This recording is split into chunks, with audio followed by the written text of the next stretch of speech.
So mga ka-idol, matigas talaga dito sa akin pinagtaniman ng mga luya mga ka-idol. Adobe siya mga ka-idol, kaya hirap makapalaki at makapalago ng luya. You know mga ka-idol. Ito yung hybrid mga ka-idol. Ito yung last na aking hukayin mga ka-idol.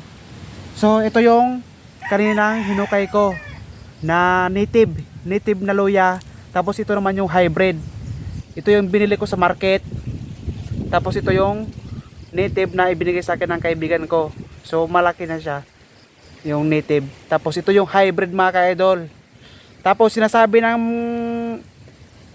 pinagbilihan ko dun sa market na ang hybrid daw dito sa Pilipinas ay hindi daw nabubuhay. Pero nabubuhay mga ka-idol basta naalagaan ng maayos. So you know, ito yung hybrid, tapos ito yung native. You know. Pero kung maganda siguro yung lupa mga ka-idol, itong hybrid na ito ay mas lalaki pa mga ka-idol, kasi ito yung itinanim ko dating punla ko mga ka-idol, oh. Tapos ito yung kanyang laman, ito yung kanyang ipinunla ko, malaki siya. Tapos ito yung laman yan, ito yung hybrid, ito yung native mga ka-idol, oh. Yan, marami-rami na yung atin na ako mga ka-idol, oh. Natutuwa ako mga ka-idol, gawa ng dati na itinanim ko lang ito mga ka-idol ay napakunti lang mga ka-idol na itinanim ko to. Tapos ang liliit pa mga ka-idol nung itinanim ko to. Alam niyo ba kung gano'n to kaliit na itinanim ko dati mga ka-idol? Ganito lang mga ka-idol, oh. Ganito kaliliit lang to na itinanim ko na luya. Ngayon, ang lalaki na. Ayan, oh. Nakakatawa. Ang dami ko na na-harvest mga ka-idol. So mayroon pa akong harvestin mga siguro mga ilang puno pa to. May 3 puno pa mga ka-idol. So tara. Ubusin natin to. Nakakatawa eh. Nakakatawa talaga ako sa yan. Dito is-plaster natin yung ating camera. So dito. Yun.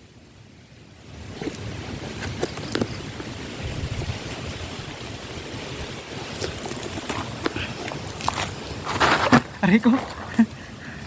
Nakakatawa talaga idol, gawa ng yung dating itinanim ko na kakaunti lang, ngayon napakarami ng balik. Yan. So pag nailipat ko ito mga ka-idol sa ibang paglalagyan, sana mas lalo pa siyang lumaki para at dumami. Para libre na tayo sa ating luya, hindi na tayo bibili sa market pa, di ba? Ayan, oh. Dami na yan.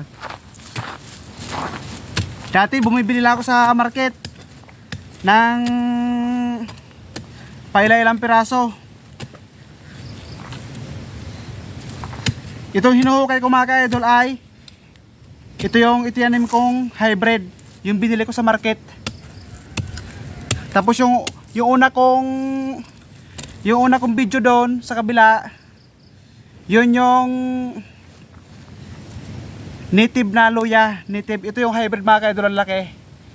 Ito yung pinunla ko, hindi pa siya tunaw. Tapos ito na yung kanyang laman. Yung kanyang laman, ito yung pinunla ko. O, di ba ang laki? Laki ng advantage. English yun ah. So, kain pa natin ito.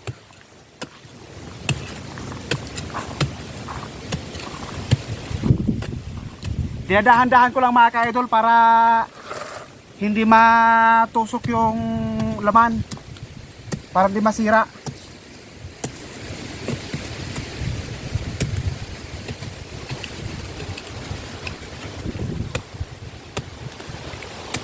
So hahanapan ko to ng magandang pagtataniman mga ka-idol para mas lalo siyang lumago at malaki ang kanyang laman. Yun. Dati mga ka-idol, nakakapag-uwi ako nito sa Bicol mga ka-idol, itong tinanim ko. Nakakapag-uwi ako nito sa Bicol, libre na kaysa bibili pa, di ba? Oh. Ayun, laki. Talagang tiyagaan lang talaga mga ka-idol sa pagtatanim nito mga ka-idol. Yun. First time ko magtanim nito mga ka-idol, natutuwa ako gawa ng nakapagpalago ako dito at nakita ko yung laman. Diba?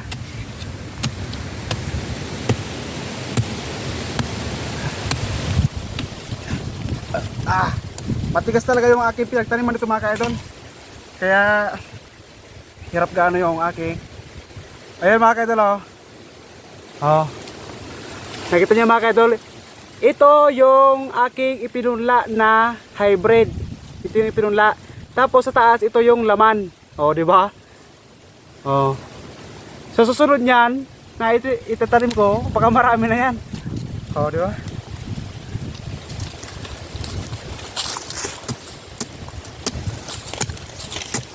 At saka mga ka-idol, ito na rin yung aking kinakape sa umaga. Kinakape. Luya. Nilagang luya mga ka-idol, masarap. Healthy pa sa katawan.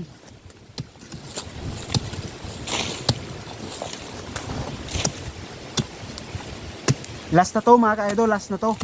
Ating hinukay. Yan.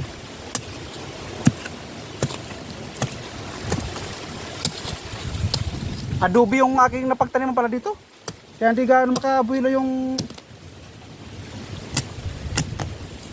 Oh, siyan mga ka-idol oh. You know? Pakita ko sa inyo ulit ah. Mga idol. Oy, nalaglag. Oh, ito yung dati kong punla. Tapos ito yung laman. Oh, di ba?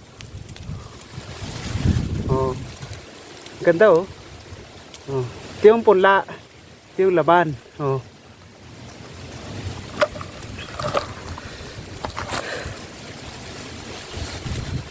So mga ka-idol, hanggang dito na lang po yung ating video mga ka-idol. At ito nga pala yung aking na-harvest mga ka-idol. Yan o. Napakarami mga ka-idol. Dati itinanim ko lang ito mga ka-idol na kakaunti. Siguro mga ilang piraso lang. Siguro mga wala pang 40 pidaso or 50 pidaso mga ganun mga ka-idol. Pero napakarami ng harvest o laman mga ka-idol. Yan o. Yan o. Libre na tayo mga ka-idol. Sa susunod na itatanim ko ito mga ka-idol, baka susunod na taon ay marami na ito mga ka-idol ang kanyang laman. Yung paglilipatan ko nito ay dapat maganda yung lupa, buwaghag at hindi adobe. So ganito lang ating video mga ka-idol. Baka pwede naman po pa subscribe ng aking YouTube channel mga ka-idol, Truck Person TV Official. Yon. Pahit na rin po ng ating notification bell mga ka-idol para lagi po kayong updated sa aking i-upload na video. So yung mga ka-idol, yan po yung aking tanim na mga saging.